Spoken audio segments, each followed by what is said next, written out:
You're watching ABC7 News at 7. Banks are strong. They're making a tremendous amount of money right now, and there was just no reason to pass this right now. Will history repeat itself with new rollbacks on the Dodd-Frank banking regulations? Are certain banks getting let off the hook? Good evening, everyone. I'm Alan Cohen, and welcome to ABC7 at 7. We'll discuss the Dodd-Frank Act rollback in a moment, but first, our top 7 stories at 7. They vowed to travel across Florida and the entire country to make sure what happened to them doesn't happen to your kids. Student activists from Marjorie Stoneman Douglas High School are in Sarasota today as part of their March for Our Lives road tour. ABC7's Rick Adams joins us live from the Selby Public Library in downtown Sarasota with more. Rick. Yeah, Alan, good evening. It is a packed house right back there. Hundreds of people were actually turned away. This group is touring the entire state of Florida. They are pushing for gun reform and also getting people to vote. This evening at the Selby Library, students, city officials, and organizers are talking all about gun laws. Just being able to see them, to see someone who actually went through something like that, it's a very eye-opening experience because there are people who have been hurt by this tragic event and they're fine and they're fighting for what they want to, like they're fighting alongside us and we're fighting alongside them, and it just shows how strong our generation can be when it comes to something we want. And this event here at Selby Library is going on for at least another half hour. We'll have a lot more on this coming up tonight at 11 o'clock. Reporting it live from downtown Sarasota, I'm Rick Adams. Alan, back to you. Rick, thank you. Venice residents may soon be able to dispose of their unwanted guns without fear of whose hands they may fall into. Tuesday, the City Council voted to research an idea where you could call police and your unwanted guns would be picked up. The guns would either be redirected to the police department or destroyed. Depending on the research, the program could be adopted. Now, word on who will be the interim school superintendent in Manatee County. Cynthia Saunders will be sworn in tomorrow afternoon. She will serve as superintendent during a search for a replacement for Diana Green. The school board approving Saunders last night. Saunders has more than 28 years of experience in education as a teacher, assistant principal, and principal. She also served as deputy superintendent in Manatee County for the past 3 years. A malfunction is responsible for a massive leak overnight at a Bradenton water tower. Take a look. This is what the tower looked like at around 10:40 last night. Water gushing from the side. Turns out a valve that was supposed to close when pressure gets to a certain point didn't. No word on how much water was lost. The leak didn't impact any customers or businesses in Manatee County. A measure aimed at preventing people from getting addicted to opioids then turning to street drugs will soon take effect. Starting Sunday, limits will be placed on prescriptions doctors can write for treatment of acute pain, a 3-day supply unless deemed medically necessary. The bill requires physicians to check with a statewide database before prescribing or dispensing controlled substances. If everyone gets on the same page, the physicians, the prescribers, the medical behavioral health agencies that are dealing with the people that are addicted, that we can make a significant impact in helping the community get ahead of this. Cancer patients who are terminally ill and those who suffer major trauma would be exempt. The new drug law is more than 100 taking effect July 1st. Because of rapid growth, Punta Gorda Airport is looking into reducing the wait times at security checkpoints. Some of the possibilities include rewarding passengers who arrive early, requesting earlier departures, and asking for an additional security checkpoint. March was the busiest month in the history of Punta Gorda Airport, with over 94,000 boarding passengers and 98,000 arriving passengers. Thanks to a Supreme Court ruling today, Florida will get another chance to make its case that Georgia uses too much water. The long-running dispute is over Georgia's use of water from the Chattahoochee River and Flint River, areas that serve booming metro Atlanta and Georgia's powerful agricultural industry. Next, a special master appointed to hear the lawsuit will reconsider Florida's argument. Previously, the special master had recommended the court side with Georgia. Now let's head over to ABC7's chief meteorologist Bob Harrigan. Forecast, Bob. Well, not much water falling here along the immediate west coast of Florida. There are some showers still around, mainly east of I-75. High pressure has been pushed down south by this trough of low pressure over the southeast into Georgia. And you'll see that activity has been really well east of I-75. Earlier today, though, we did see some showers near Bee Ridge and Interstate 75 and also near Fruitville. That activity, as a result of the sea breeze getting pushed in, creating just a few isolated showers. Also up near Parrish, got a little bit of rainfall there earlier. We're going to see similar conditions again tomorrow as that west wind develops, especially in the morning hours. It brings a chance for a few showers, but then the more concentrated rainfall and heavier storms will develop well east of the interstate tomorrow. Still, these are some showers that just popped up within the last half hour as a result of the outflow boundaries from storms that were around earlier into central Florida. Overall, though, the coverage is pretty light here along the west coast. More thunderstorm activity on the east coast. That's a result of the east coast breeze being a little bit more active and the west wind kind of causing the showers and storms to really explode in that area. Well, as far as the current conditions go, get a look at them. 87 degrees. It's still hot out there. It feels like 94 if you factor in that humidity and that dew point temperature at 73. We have a west wind at 10 and the humidity at 63%. The pressure 30.03 inches. Futurecast showing the possibility of some late night showers off in the Gulf as a result of the storms kind of winding on down, but overall it should be pretty quiet throughout the overnight hours. Alan? Bob, thank you. Remember the 2008 financial collapse? Do you remember how Congress passed new laws to make sure the big banks can't be as reckless again? Well, Congress, in its wisdom, is now rolling back some of those reforms. ABC7's Adam Cellini shows us how the change could both help lenders and borrowers on the Suncoast while also posing a risk for the future. Alan, Sable Palm Bank is the last community bank headquartered in Sarasota County. Congress's rollback of the Dodd-Frank regulations will benefit them, but will that benefit trickle down to consumers or put us at a greater risk in the future? We were extremely pleased. Thanks to D.C. lawmakers, Sable Palm Bank's loan paperwork has gone from this to this, saving the need for several new employees and thousands of dollars for each new loan that we provided, which would either be passed on through the consumers or at some point we just said that we couldn't do it and make it affordable for the consumers. After the housing market crashed, the government cracked down on banks with the Dodd-Frank Act. In its thousands of pages was a simple concept: more government oversight through stricter reporting mechanisms. The transparency ensured less risky loans, but opponents, mostly Republicans, felt it went too far, especially for small banks like Sable Palm. So in May, part of Dodd-Frank was rolled back. Those banks help small businesses that create jobs, that create bigger paychecks. Not all banks are off the hook. The new bill just raises the threshold for the strictest regulations from $50 billion in assets to $250 billion. Just gives some of the smaller banks a little bit more wiggle room to make riskier loans. Kristen Zaborski is an economist and assistant professor at State College of Florida. She was not in favor of tampering with the Dodd-Frank Act. People don't view banks as a business, but they're a business like Jimmy John's.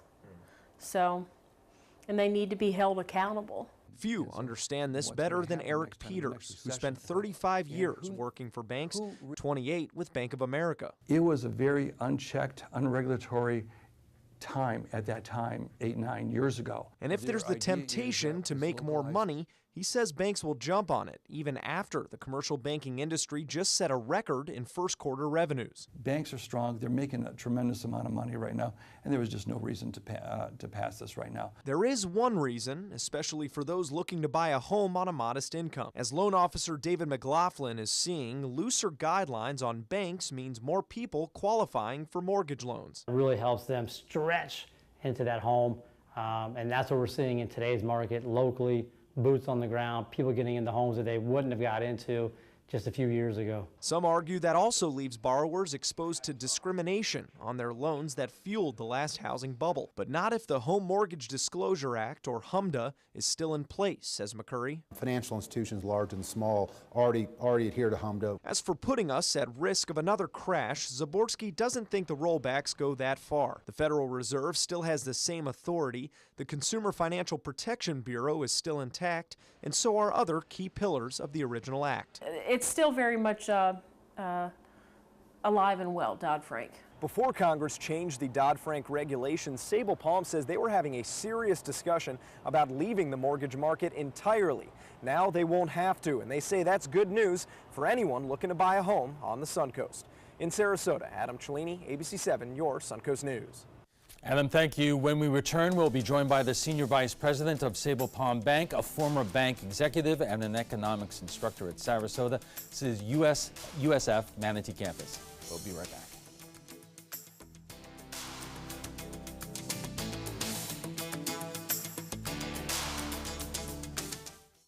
Each day, researchers make discoveries that bring us closer to the moment when all cancer patients can become survivors. Their progress is made possible with the help of clinical trials. Clinical trials are the brightest torch researchers have to light their way towards better treatments. And if you've been diagnosed with cancer, they may be your brightest ray of hope. Speak with your doctor and visit standuptocancer.org/clinical trials to learn more. Together, we can stand up for all of us. If you're looking for the perfect trip that allows you to spend quality time with the family, then discover the great outdoors on an Alabama Black Belt adventure. Create unforgettable memories while hunting, fishing, or biking and hiking. Or play the Robert Trent Jones Golf Trail, now celebrating 25 years. And while you're here, enjoy the flavors of the Black Belt. Book your adventure at our lodges or stay in the Renaissance Montgomery Hotel and Spa. Start planning an Alabama Black Belt adventure today. Find out first at 4 on the Suncoast with ABC7 News at 4, premiering Monday, July 2nd. ABC7 News at 4 starts with a detailed look at your first alert weather forecast to help you plan and prepare. We give you a fresh, fast-paced rundown of the day's top stories and videos, including breaking news, live updates, and traffic hotspots, all at a new, more convenient time. Find out first at 4, weekdays on ABC7. Our nation's servicemen and women show great courage and leadership, both on and off the battlefield. When they transition to civilian life, they can apply the skills and values they learned in the military to the workplace. That's why the Coalition to Salute America's Heroes is urging employers everywhere to be smart, bet on a vet. Hiring a veteran is also a great way to show your appreciation for them. To learn more, call 1-888-44-SALUTE.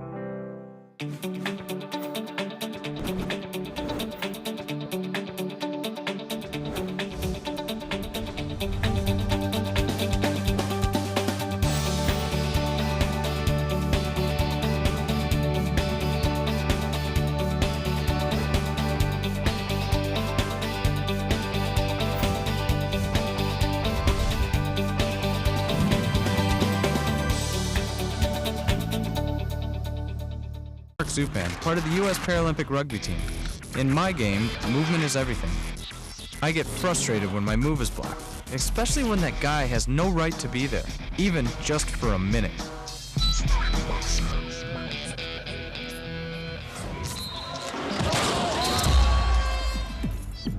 I love a challenge, but I don't like to play this game every day. A message from the United Spinal Association. Welcome back. Sometimes we forget the sheer terror that the longer when we're removed from a moment. Do you remember back the 2008 financial collapse, the foreclosure crisis brought on by, among other things, risky loans by the big banks? Do you remember afterwards Congress passed new laws to make sure the banks are never that reckless again? Well, guess what? Congress is now rolling it back. Are we asking for trouble, or does it make sense, at least in some cases? And joining us for more are Kathy Cullums, the Senior Vice President of Sable Palm Bank, former banking executive Eric Peters, and USF Sarasota Manatee economics instructor Michael Snipes. Thank you all for being here tonight. And Kathy, let me start with you, because I heard somebody else, in our story, Adam's story, saying that this is a good idea, but it's allowing some people to stretch into the mortgage market. Wasn't that part of the problem back in 2008, that people were stretching into the housing market that should not have been there in the first place? Well, remember what's happened since then, and that's part of the past, but looking forward, and what the Dodd-Frank Act did, and what all financial institutions, all lenders are adhering to, has made a significant change in that happening, to prevent that from happening again. So as long as we continue to practice those same operations, and big banks put practices in place, community banks put practices in place. Eric, is the problem only with the big banks? I saw in Adam's story it's a difference of having assets of $50 billion and $250 billion. There's a big difference there. Yeah, yes, absolutely, there's a big difference.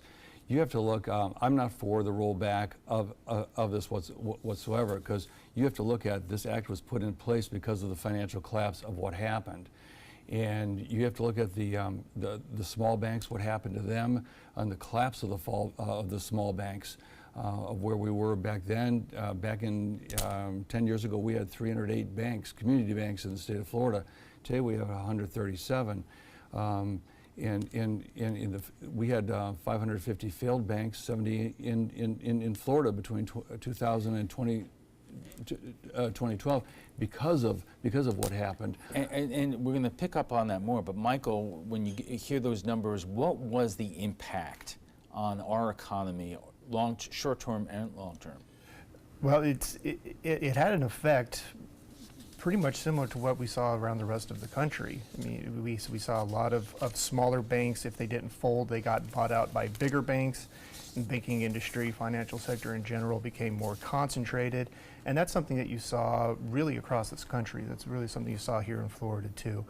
And a lot of the measures that were put into place were really designed to introduce a level of stability into the economy and the banking sector. Okay, we are just getting warmed up, and our conversation on the rollback of the Dodd-Frank Banking Act continues right after we get a check on the first alert forecast with Chief Meteorologist Bob Harris. Bob. Thanks, Alan. A beautiful day for the most part. We had a few isolated showers. Lakewood Ranch had some clouds occasionally, but you'll notice a shower or two passing through. But then it moved quickly off to the east, and that's where most of the storms have been. Now, there is some buildup. You can see that east of Lakewood Ranch right now. So 1 or 2 lone showers coming back toward the coast this evening. Not out of the question, but most areas staying pretty quiet there. We had that rain earlier this morning around 10, 11 o'clock near Bee Ridge, I-75, spreading off to the east. It was around just a short period of time, and it did produce 4/10 of an inch there, estimates by the Doppler radar site. Much more inland, 1.1 inches near Mayaca City, just to the east there. Northport also got a little bit of rainfall this afternoon. Of course, they're further inland too. And that's basically the inland pattern that we're in right now. We're going to see this west to southwest wind all day on Thursday, and then again on Friday, which does occasionally kick off a shower or two along the coast during the overnight hours, and then that sea breeze moves in, and then the main focus of storms will be inland areas. East Hillsborough County, pretty big cell there near Tampa, some lightning strikes occurring, and then just a few showers still lingering there in the border of Manatee and Sarasota counties, and then into eastern portions of Manatee County. Right now, the forecast through this evening, not calling for any rain-cooled air to move in. Temperatures will stay warm, 82 degrees at 11. It'll feel like about 90 even at that hour.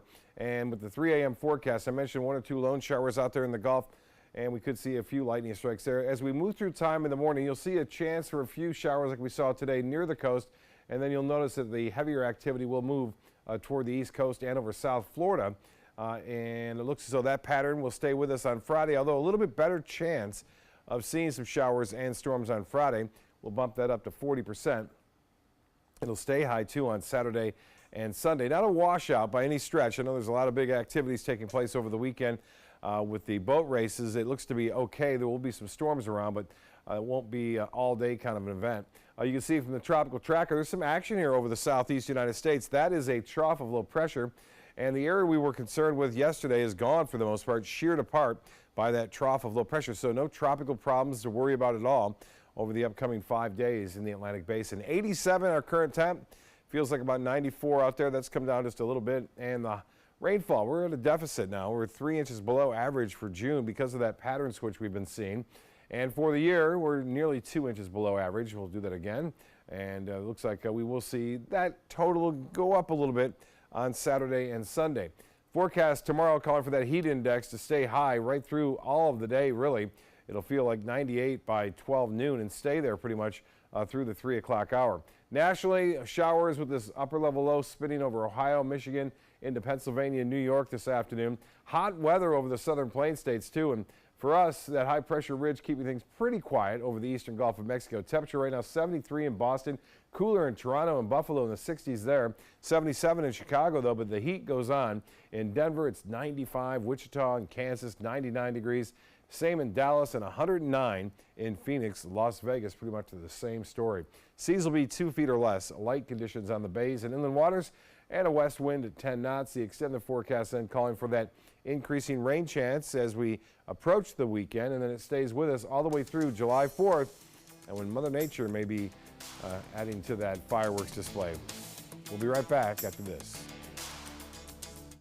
Choral Artists of Sarasota presents Patriotic Spectacular July 4th, 4:30 p.m. at First Church, Sarasota. Choral Artists of Sarasota's annual Independence Day celebration features traditional patriotic favorites, plus a choral salute to the 100th anniversary of Leonard Bernstein and a tribute to Dr. Martin Luther King Jr. narrated by Nate Jacobs. Come for the concert and stay for the fireworks over Sarasota Bay. Tickets at choralartistsarasota.org or by calling 941-387-4900.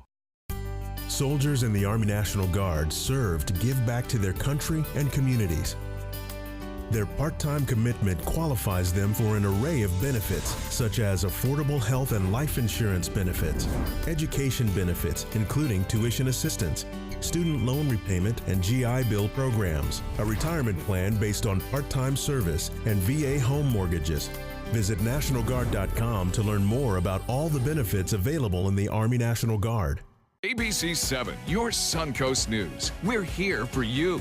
Watch ABC7 wherever you are, on our live stream, on mysuncoast.com, on the ABC7 My Suncoast app, powered by the Eye Associates, providing sight for life, featuring traffic maps and live radar, dining with recipes, and My Suncoast Restaurant Guide. Visit mysuncoast.com. Click on the Apps tab to download the ABC7 My Suncoast app for Apple and Android. Hurricane season is here, and so is the official Suncoast Hurricane Guide from ABC7. This essential resource arms you with vital information you need to protect your family and property when severe weather threatens the Suncoast, including how to create your readiness plan and survival kit, shelter locations, what to do with pets, and important phone numbers. Visit mysuncoast.com and download the official Suncoast Hurricane Guide from ABC7. Brought to you by Batteries Plus, the Florida Lottery, and Sarasota Glass and Mirror. We are problem solvers striving for answers. Relevancy on every platform. We are driven to create content that's compelling, engaging, where it matters. We are neighbors that care about solutions, believers in making a difference, leaders, innovating in an exciting era of multimedia, reaching to always be the gold standard in our evolving landscape. We are Raycom Media. Find your opportunity today. They are the greatest fighting force the world has ever seen.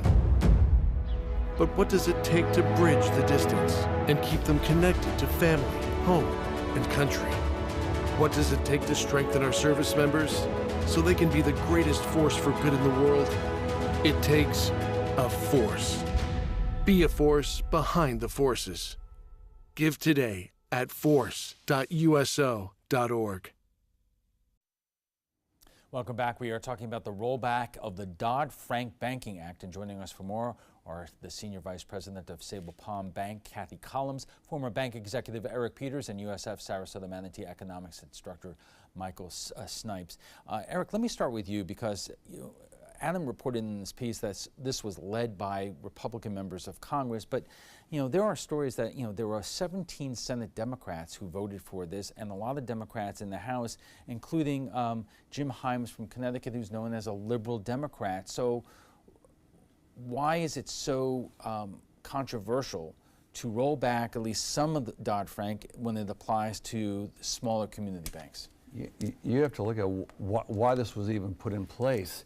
It's the small community banks, it's their lobbyists that wanted it done, so they were lobbying the members of Congress to have this done.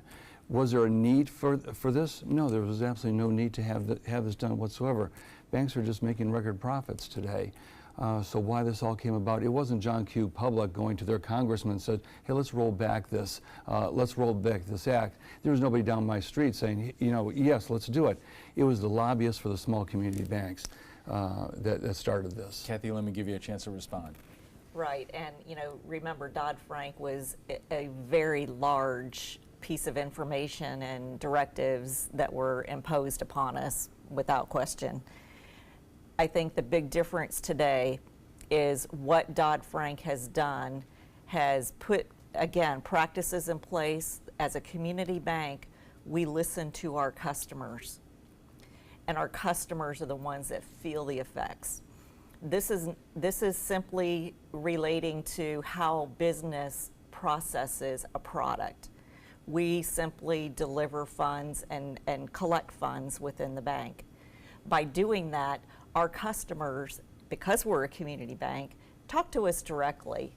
And with that information, it does allow us to get armed, if you will, to go back into the administration and talk about the things that impact community. Michael, we all do remember that after 2008, it became a lot harder for a lot of people to get mortgages. But, Congress and the government did not want another situation where there was a housing bubble and discovery that there were just a lot of really questionable loans put out there. So is there a happy medium here? I suppose there could be a happy medium, and I think that some of the proposals that have been rolled back or being on the table to be rolled back could potentially help smaller banks conduct business a little bit more efficiently. But a lot of the problem and a lot of the reason why Dodd-Frank was put into place in the first place wasn't necessarily that it was the small banks that were the problem. It was the bigger banks, the ones that were, as we've all heard the phrase, too big to fail. Those were the ones that were really the bigger problem. And it was really a lot of the actions that they were doing and how that kind of filtered through to the smaller banks. It was a lot of the actions that they were doing that really kind of was the genesis for all this. All right, we are still getting warmed up in our conversation about the rollback of the Dodd-Frank banking regulations. Will continue after a quick break, so stay with us. Excuse me a minute. Hi, Dad. No, don't try to get up. Hi, I'm Julie, a right-at-home caregiver. And if I'd been caring for Tom's dad, I would have noticed some dizziness that could lead to balance issues. That's because I'm trained to report any changes in behavior, no matter how small, so Tom could have peace of mind. We'll be right there. We have to go. Hey, Tom, you should try Right at Home. They're great for us. The right care, right at home. Hi, I'm Chef Bob. Watch Aprons in the Kitchen every Wednesday morning on ABC7, where we'll be serving up the most awesome dishes. Then stop by your neighborhood Publix, pick up the recipe card and all the ingredients. Hi, I'm Janelle Hale, founder and CEO of the National Breast Cancer Foundation. No one should face breast cancer alone. When I was diagnosed 36 years ago, there was no internet, and I had to make a decision with little information. Early detection saved my life. It could save yours too. To learn what every woman needs to know about breast cancer, visit nbcf.org/hope. A decade of war has taken an unprecedented toll on our men and women in uniform. Hundreds of thousands of our veterans are suffering from the trauma of war. At Justice for Vets, we believe that every veteran should have the opportunity for treatment and restoration. Get involved and go to justiceforvets.org. Help put treatment within reach of veterans in crisis. Veterans fought for our freedom. Now it's our turn to fight for theirs. I think about my own family and I think about my own kids' dream, and I see these kids' dream. There's something about dance that just is universal and just speaks to everybody. Every day some student makes a breakthrough, discovers something. Teaching is about giving. It's a different kind of giving. When I teach, I know it's a gift that I'm giving. A promise was made. A promise that hit the beaches of Normandy. A vow that captured Iwo Jima.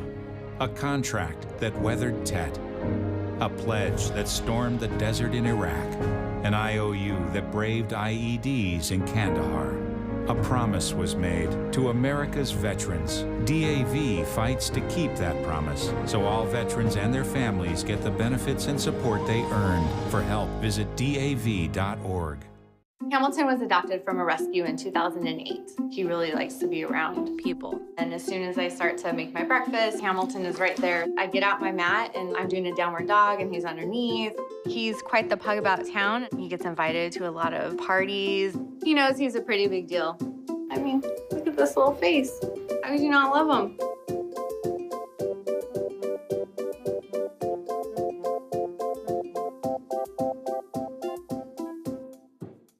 Soldiers in the Army National Guard live up to a set of time-honored principles. I will always place the mission first. I will never accept defeat. I will never quit. I will never leave a fallen comrade. Learn more at nationalguard.com. You're watching ABC7 News at 7:30. Welcome back. If you're just tuning in, we are talking about the rollback of the Dodd-Frank Banking Act. And joining us for more, our Senior Vice President of Sable Palm Bank, Kathy Cullums, former bank executive Eric Peters, and USF Sarasota Manatee Economics instructor Michael Snikes. Eric, I'm going to start with you again to pick up on what Michael was talking about. The biggest problem in 2008 in terms of the economic collapse was the big banks, not necessarily the community banks. So if we are drawing that distinction in the Dodd-Frank regulations, is that not a good thing? It was a combination. It was the big banks. I worked for the big banks. So I saw the meltdown firsthand of what happened. But it affected also, you have to remember, it affected the community banks. It affected over 10 community banks here in Sarasota, Manatee. But like I said, I worked for one of the large ones, and it was all credit score driven. Nobody required people to put in money. And like I said, the west coast of Florida was probably the epicenter of the problem that we saw nationwide. Right, but when we're talking about that, even though it was the epicenter, was it the big banks or the local community banks which were the, I don't want to say villain here, but more responsible? I think it was just across the board. Because I was in competition not only with SunTrust and Regions and everybody else, I was in competition with all the smaller community banks also. So I think it was across the board. You could not say it was just one single entity. Yeah, and a lot of the times, regardless of where the mortgages really originated, a lot of the times they're going to get, they got bundled up into these collateralized debt obligations, right? Basically some sort of derivative, and they got collapsed into these mechanisms. And these derivatives then got sold to whoever the highest bidder was, and a lot of the time the highest bidder was those big banks. So even if a small regional bank was acting responsibly, any kind of mortgage or debt that was created by that bank was then put into the free market and anybody could act on it. Kathy, as we reported a little while ago, there are many fewer community banks in Florida now than there were in 2008, and that's not a good thing. It might be good for Sable Palm in terms of surviving and thriving in this environment, but there are fewer of you out there. So doesn't that kind of underscore the need to make sure that there are regulations like this in place to make sure that we don't go too far out on the plank there? Absolutely. And to your point, there was a fear factor of starting a new bank, and you can imagine why. You saw what happened, and do you want to be a part of that? Will you get the capital from people to be a part of that?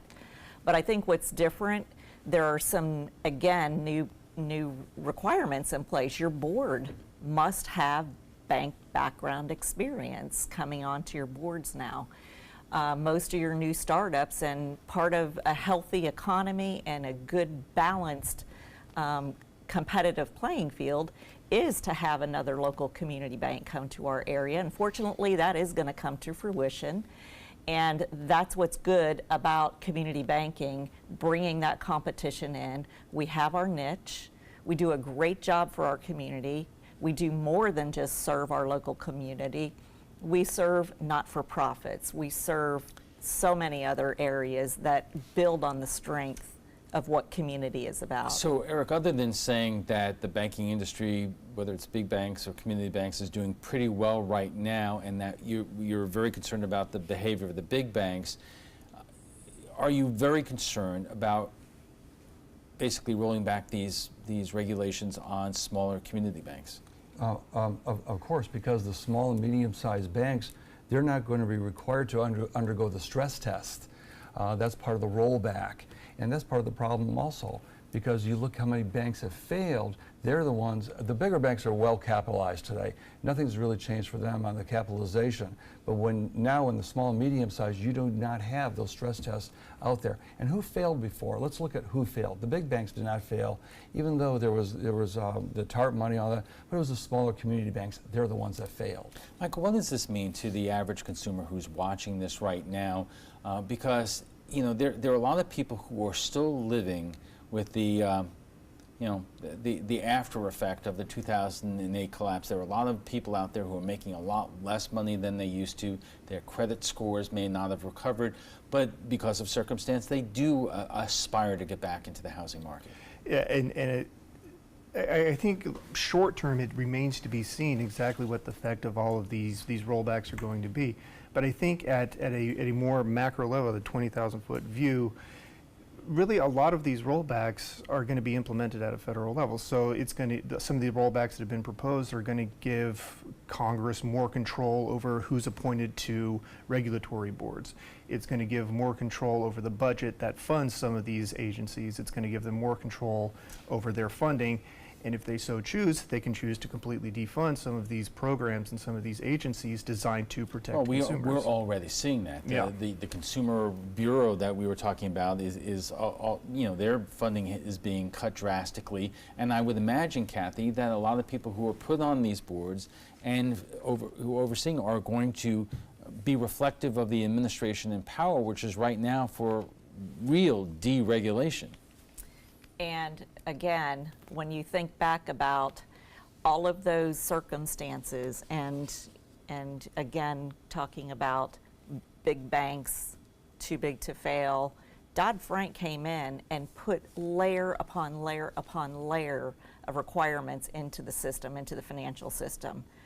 When you take, it was time for that to be reviewed. It's just like putting into practice, building a house and forgetting that you left parts of the structure left off because it was done so quickly. But let me challenge you on that, because didn't we learn through that experience that we cannot rely on big businesses, let alone big banks, to actually do maybe the smart thing when there is a profit motive out there that is controlling things? Isn't that how we got into trouble in the first place? Well, I can't speak to the big banks. Eric could probably speak to that better, because as a community bank, we're dealing with local people's money who have been invested as shareholders, and that's where we owe our responsibility to. So to speak to the big banks and what goes on at that level, it may not happen. And Eric, let me give you the flip side of that, because if you're talking about rolling back these regulations, I would imagine the argument would be is less red tape will mean fewer costs to consumers and less expensive loans, and isn't that the best way to grow an economy? Well, again, I say why repeal? Because today the banks are flush with cash. If you look at the last quarter of 2018, banks made $56 billion in profits. So why? Everybody's making money on this right now. Why do we need to roll any of this back? Michael, are we seeing any evidence right now that the big banks in particular, or even in the community banking field, are already going back to ways of making questionable decisions and loans? It's still a little early to kind of really see changes in behavior, changes in judgment, but there's not necessarily any reason to believe that they wouldn't go back to some of the practices that they had in the past. And one of the things that's being proposed rolled back is what's called the Volcker Rule, which was put into place to say that banks couldn't make speculative investments with the money that their members invested in their bank. And if that gets repealed, then that really just opens the doors for these banks to really engage in a lot of the same behavior that they were doing in 2002, 2007 and 2008.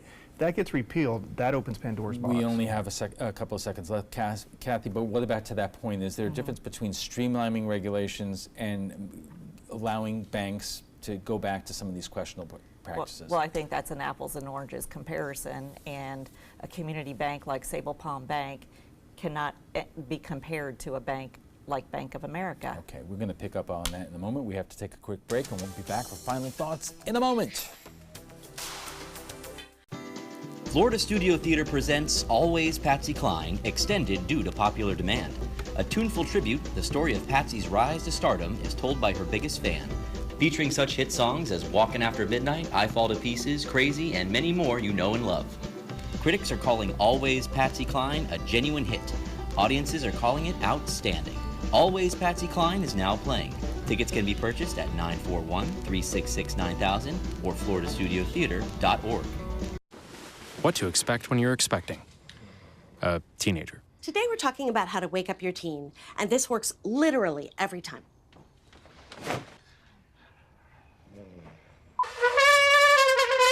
Good kisses. Good kisses. You heard how loud I heard. It wasn't you. It was the... Is that bacon? You don't have to know it all to be a perfect parent. Thousands of teens in foster care will love you just the same. That is a pretty good breakfast. You're not even eating. Not hungry. No? Why not? What's up? Kath and I knew that Jenny had been partying a bit. Found out she tried heroin.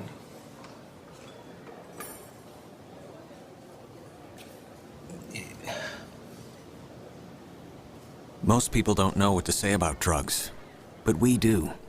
Visit us at drugfree.org. Once you get atrial fibrillation, you need to have a very close relationship with your primary doctor. Prevention is the whole ball game here, because once you have a stroke, you can't undo it. A year without stroke, it's a year that you can enjoy doing the things that you've worked all your life to finally get to do. You took care of yourself. You did what is necessary for you to be around one more year. And then next year, we'll celebrate one more year without a stroke. All hands on deck. What's up? I want to point out 3 tips for using the home computer more safely. Point away. First, stop. Make sure your software is up to date and that you've password protected your computer's login and Wi-Fi connection. Next, think before visiting a site, opening attachments, or clicking on links. Then connect, knowing you're helping make the web safer for you and for everyone. Make Stop, Think, Connect part of your daily online routine.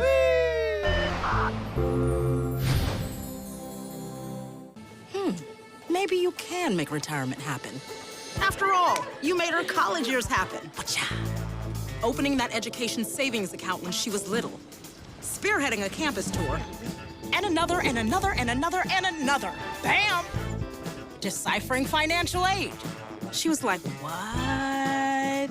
But now she's like, you aced planning for college. Now get the tips you need to get on track at aceyourretirement.org. And our guest joining us right now for final thoughts. So, Kathy, what do you want people to walk away from this conversation about the rollback of Dodd-Frank when it comes to community banks? Good thing, bad thing? Well, remember, Dodd-Frank is still in place. It did not go away, and I know that there's been some comments made and maybe some misunderstandings that Dodd-Frank went away. It did not go away. There were little pieces that were refined within the act that will definitely help community banks. We're happy with those changes. We'll continue to do business the way we have been doing business. We plan to make a profit, yes. And what this does is it allows us to minimize a lot of the back office support work and the staffing that's required, would have been required, had this been fully implemented. Eric, what concerns you the most? My concern is really living through the downturn that happened back in 2008 and going forward. We don't need to see that happen again, nor does the public really need to see that. You had the unemployment, you had a terrible, terrible recession, and especially here on the west coast of Florida and other places. There was no need for this to go back. It was put in place for a certain reason. there, and the economy is doing very well today. So I don't know why it transpired other than a profit motive. Well, but to Kathy's point, that most of what is helpful to community banks is mostly streamlining of certain things. The streamline, because you don't have to hire people to handle the regulations. So there's a profit motive right there. So you hire less people to carry out the regulations. And Michael, from the economics perspective here, do you have major concerns, or are you really seeing that there are both sides here? Well, I mean, I think that there are arguments you can make on both sides. I mean, I think that it could help, certainly could help with streamlining of small banks and small businesses, could help them streamline, could help them run a little bit more efficiently. And Dodd-Frank is still in place, but a lot of these regulations are really designed to kind of weaken Dodd-Frank and not necessarily repeal and replace it with anything. Kathy, let me finally just ask you to Eric's point that you know, there was nothing was broken here. You were still making profit, so why did you need to fix anything? Well, again, the full effect of the change had not been implemented yet. So some of those directives were up and coming.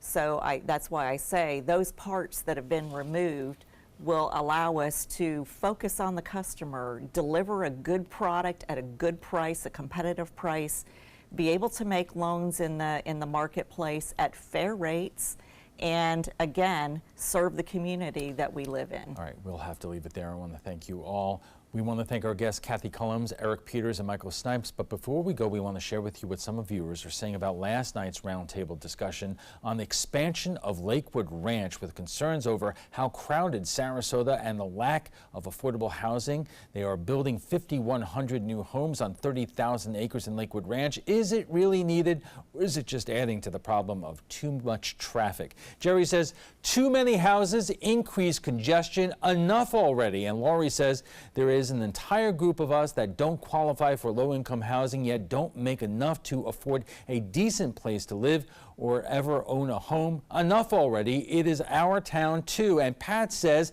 it doesn't matter what any of us want. The developers always get what they want. They will build, they will take their money and leave us to deal with the results. Frankly, folks, I would have been happy to use opposing comments, but there weren't any. If you'd like to join the conversation on tonight's topic, just visit our Facebook page at facebook.com/mysuncoast.com.abc7. And when we return, we'll have primetime headlines, a shakeup at the U.S. Supreme Court, Justice Anthony Kennedy announcing he is retiring after 30 years in court. That story and your primetime headlines coming up. But right now, let's get a check on our final check on the weather from Chief Meteorologist Bob Harrigan. Bob. Thanks, Alan. Watch this as we take you through time here. Anna Maria at 1 o'clock or 1:30, just after 1:30. You'll see that boat kind of dropping down, giving indication heading toward low tide, and certainly it was fairly low there, dropping about 1.5 feet. And beautiful conditions, though, out on Bimini Bay there at Anna Maria. Webcam, appreciate that. And you can see the very active day today across central Florida and along the East Coast, still continuing down south. Not much here, although we did have some storms around, and we did get some thunderstorm activity near Northport. There wasn't a whole lot west of I-75. It's been fairly quiet there all the way down to Inglewood. One lone shower and storm into southeast Hillsborough County, and another right there in east central Manatee County. Producing some rainfall. This one was around a little stronger just about a half hour ago.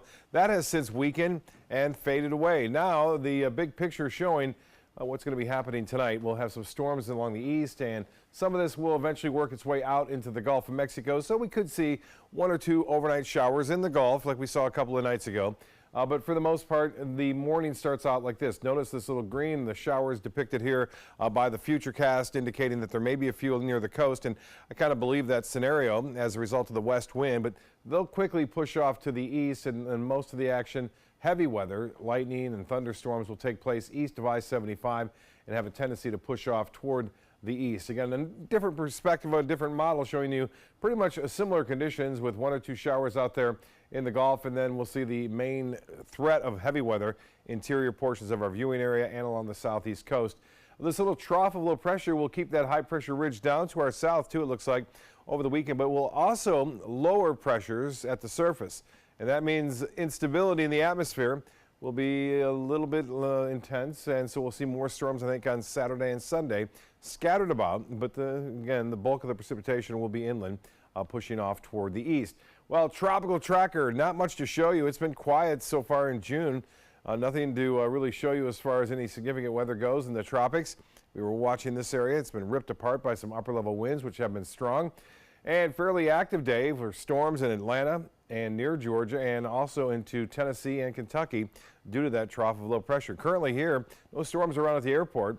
It's 87 degrees and the pressure 30.03. That's slipping just a little bit. Winds are out of the west at 10 and the forecast tomorrow does call for a few morning showers near the coast. The heat index staying hot. High temperatures will warm into the upper 80s to near 90 degrees, but with a west wind, beaches will see a high right around 80, and then there'll be a few scattered, mainly inland afternoon storms as well. That rain chance not all that high. It will start to increase, though, as we head into Friday. And over the southeast, the high-pressure ridge keeping things relatively quiet with just the afternoon showers and storms blowing up into the Florida Straits. It's hot over the central U.S. That's right, 95 in Denver, warmer there than here, 99 in Albuquerque.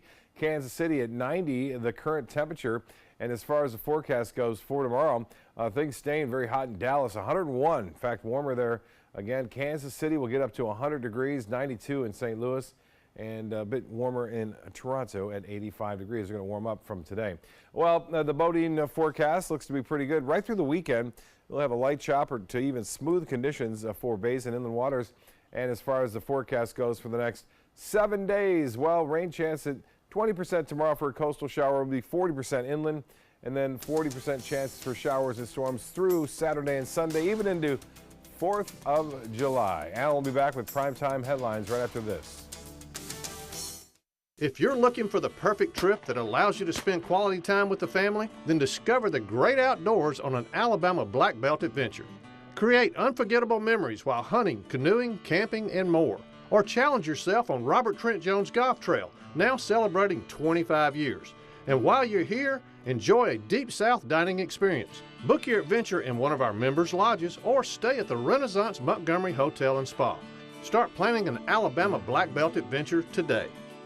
Stay connected to your clients and new customers using ABC7 Digital Media Services. Our team of professionals provide a wide array of digital services to help you get the most out of your website. We specialize in building and helping you maintain the most effective digital solutions for your business. It's vital that your online presence stands out, so our experts will equip you with the best resources available. Trust ABC7 Digital Media Services to give you the right tools to grow your business. There was this big bruise on my friend's face. I didn't want to see it. I didn't want to think her own nephew could have hit her. I didn't want to see it. My mother's bank account was emptied, and a caregiver had taken control of it.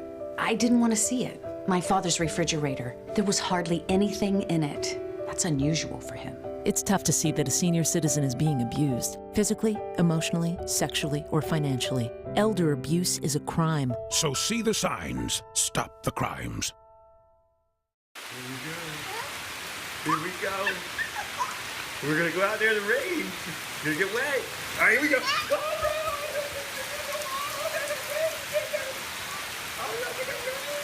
Okay, quick.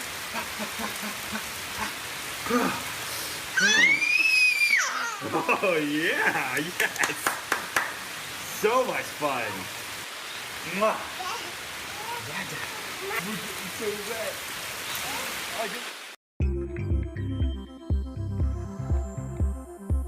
When ABC7 declares a first alert weather day, it means we can expect major changes to weather conditions here along the Sun Coast. It means there could be severe, potentially dangerous weather ahead.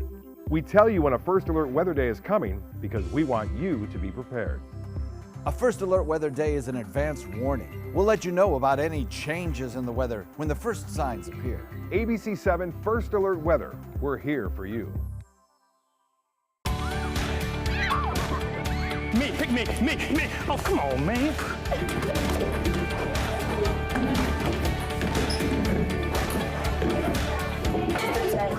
Oh, man, I love technology. Hey, yo, check out my new phone. Look at this right here. For years, the DeSoto Club has needed improvements. Join me and Boys and Girls Club of Manatee County as we raise money to build a brand new facility. It will be bigger and better, just like it was 40 years ago when I attended. Invest in kids. Build great futures.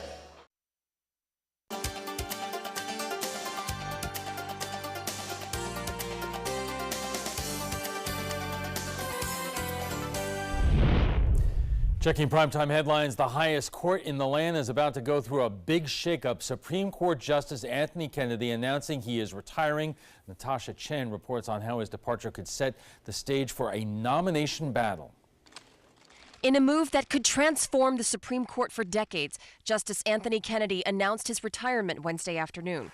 Appointed by President Ronald Reagan and confirmed by the Senate in 1988, the 81-year-old justice will step down on July 31st, paving the way for President Donald Trump to name his second Supreme Court justice in as many years. We will begin our search for a new justice of the United States Supreme Court that will begin immediately. Speaking at the White House, the president says he has a number of strong candidates to choose from. We have a very excellent list of great talented, highly educated, highly intelligent, hopefully tremendous people. I think the list is very outstanding. Kennedy's vacant seat will become a major issue on the campaign trail in this midterm election season, as both sides will use this vacancy to try and fire up their base. Senator Mitch McConnell, who last year broke a Democratic filibuster to get Justice Neil Gorsuch through the Senate, will have to navigate another tricky confirmation process. In 2016, McConnell refused to hold confirmation hearings for President Obama's Supreme Court pick, Merrick Garland, infuriating Democrats in the process. We will vote to confirm Justice Kennedy's successor this fall. In Washington, I'm Natasha Chen. The border is getting some clarity when it comes to separating families that need to be reunited. A U.S. District Court judge in California is issuing an order to the Trump administration. Reunite all children with their families within 30 days, return children younger than 5 to their parents within 14 days, and stop any future separations. We have had a high of over 2,300 children that were separated from their parents as a result of the enforcement policy. We now have 2,047. The House, meanwhile, voted against a compromise immigration bill, 121 to 301, even some Republicans voting against the measure. And that's all the time we have for this evening. I'm Alan Cohn. Thanks for joining us. Have a good night.